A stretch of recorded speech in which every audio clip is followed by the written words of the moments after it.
একটা পুরনো বাড়ির উঠোনে থাকত একটা ছাই রঙের বিড়াল। সবাই তাকে ডাকত চুপু নামে, কারণ সে খুব কমই ডাক দিত।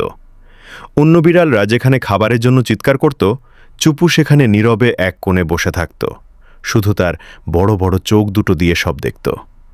বাড়ির মানুষগুলো ভাবত চুপু বুঝি দুর্বল বা ভয় পায়, তাই কেউ তাকে তেমন গুরুত্ব দিত না। কিন্তু কেউ জানত না, চুপু প্রতিদিন রাতে ওই বাড়ির সবচেয়ে ছোট মেয়েটার ঘরের জানালার নিচে বসে পাহারা দিত। এক রাতে প্রচণ্ড ঝড় উঠল। হঠাৎ করে মেয়েটার ঘরে ধোঁয়া ঢুকতে শুরু করল। একটা বৈদ্যুতিক তারে আগুন লেগেছিল। সবাই তখন গভীর ঘুমে। চুপু সেটা টের পেল। এই প্রথম সে নীরবতা ভাঙল। চুপু জোরে জোরে ডাকতে লাগল, দরজায় আঁচড় কাটতে লাগল, জানালায় লাফিয়ে শব্দ করতে লাগল। বিরক্ত হয়ে একজন ঘুম ভেঙে উঠল, আর তখনই আগুনটা চোখে পড়ল। সময় থাকতে সবাই বের হয়ে গেল। বড় দুর্ঘটনা থেকে বেঁচে গেল পুরো পরিবার।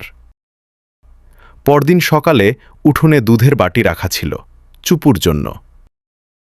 কিন্তু চুপু দুধ খেয়ে আবার আগের মতো এক কোণে বসে পড়ল, নীরব, শান্ত।